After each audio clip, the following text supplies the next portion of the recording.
তো গাইস শুকুর আলী কিন্তু সবাই চিনে, আসামের এমন কোনো মানুষ নাই যে শুকুর আলী চিনে না। তো সেই শুকুর আলী কিন্তু কয়েকদিন আগে গুয়াহাটি লাস্ট গেটের মধ্যে চার দোকান দিছিল। আর সেই চার দোকানটা কিন্তু এই কুরবানির ঈদের পরে, এই যে প্রায় 1 মাস 1.5 মাস হলো, এই কুরবানি ঈদের পরে চার দোকানটা শিফট করছে, মানে ধুবড়ির মধ্যে। সেই দোকানটা দিছিল গরিপুর প্রায় 1 মাসের মতো দোকান করছে।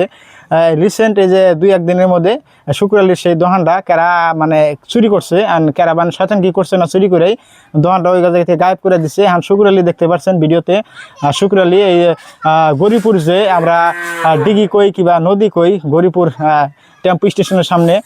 তো সেই ডিগি এবং ওই ডিগির সামনে কিন্তু একটা মহামায়া মন্দির আছে। তো সেই ডিগির মধ্যে তার দোকানটা তালাশ করতেছে।